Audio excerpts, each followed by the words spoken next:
Hello students, आज का हमारा टॉपिक है what is general purpose registers. इससे पहले हम रजिस्टर्स के बारे में पढ़ चुके हैं कि register is a small high speed memory inside the CPU. Register एक सीपीयू के अंदर एक स्मॉल मेमोरी है। It is use to store data and instructions temporarily. जो डाटे और इंस्ट्रक्शंस को आर्जी तौर पर स्टोर करने के लिए हम लोग इस्तेमाल करते हैं।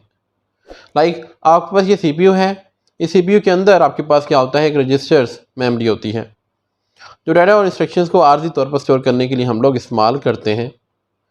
आज हम रजिस्टर की एक टाइप जनरल पर्पस रजिस्टर के बारे में डिस्कस करेंगे। तो हमारे पास जनरल पर्पस रजिस्टर्स क्या होते हैं। General purpose registers are use in mathematical and logical operations. ये रजिस्टर हमारे पास मैथ के ऑपरेशन परफॉर्म करने के लिए हम लोग इस्तेमाल करते हैं। These registers are the part of ALU और ये हमारे ALU का हिस्सा होते हैं। अब ALU क्या है? ALU हम पढ़ चुके हैं पीछे कि आपके CPU के अंदर CPU के दो पार्ट्स होते हैं। एक पार्ट आपके पास होता है ALU और दूसरा होता है control unit CU। ALU means arithmetic and logical unit और CU मीन्स कंट्रोल यूनिट।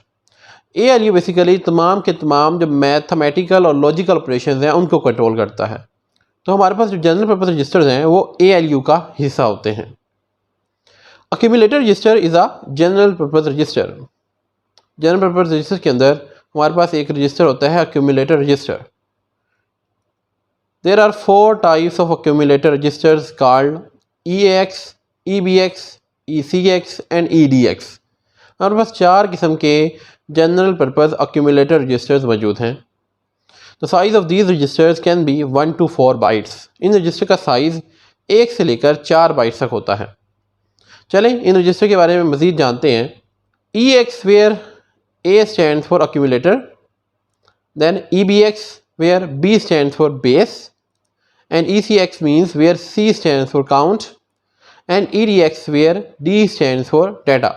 यानी कि accumulator रजिस्टर है, बेस रजिस्टर है, काउंट रजिस्टर है और डेटा रजिस्टर्स है। These registers are divided into 2 parts। इन रजिस्टर्स को दो हिस्सों में तकसीम किया गया है। One is higher order and the other is lower order. एक पार्ट को हायर ऑर्डर कहते हैं और दूसरे पार्ट को हम लोअर ऑर्डर कहते हैं।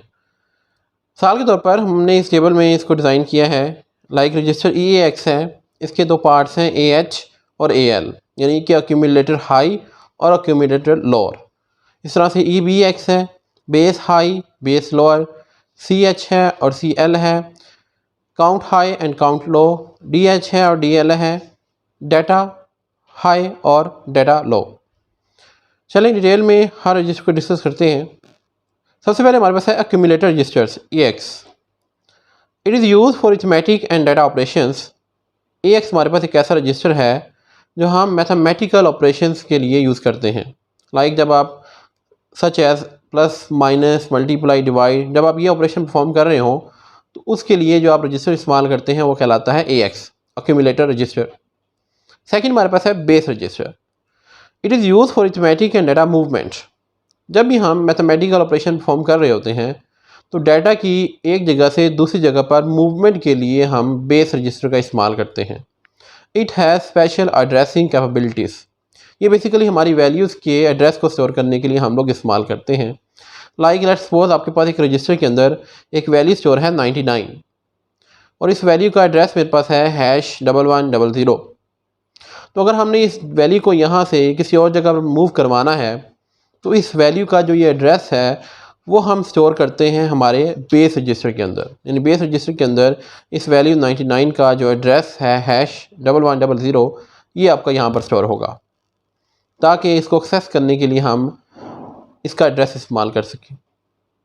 थर्ड हमारे पास आता है counter register. It is use for counting purpose. It acts as a counter for repetition और लूप्स। ये बेसिकली सिर्फ और सिर्फ काउंटिंग के लिए इस्तेमाल होता है। आपने किसी इंस्ट्रक्शन को 5 या 10 दफ़ा एग्जीक्यूट करना है तो ये वहाँ पे काउंटर के तौर पर इस्तेमाल होगा कि आपकी इंस्ट्रक्शन एक दफ़ा एग्जीक्यूट हो गई है, दूसरी दफ़ा हो गई है, तीसरी दफ़ा हो गई है। इस तरह से जितनी दफ़ा आपकी इंस्ट्रक्शन एग्जीक्यूट होगी उतनी दफ़ा ये काउंटर रजिस्टर उस वैल्यू में ऐड करता जाएगा और काउंट करता जाएगा। और लास्ट में हमारे पास जो जनरल पर्पस रजिस्टर है वो है data register DX। It is use for division and multiplications. जब आप कोई बड़ी वैल्यूज़ के साथ काम कर रहे हो और डिवीजन और मल्टीप्लिकेशन का ऑपरेशन आपने परफॉर्म करना हो, तो उस डाटे को इस्तेमाल करने के लिए, उस डाटे को यूज़ करने के लिए या उस डाटे को स्टोर करने के लिए हम DX डाटा रजिस्टर का इस्तेमाल करते हैं। तो ये तमाम मेरे पास जनरल पर्पज़ रजिस्टर्स है जो हम अरिथमेटिक एंड लॉजिकल यूनिट में इस्तेमाल करते हैं। आज के लिए इतना ही, मिलते हैं नेक्स्ट लेक्चर के अंदर। Thank you very much.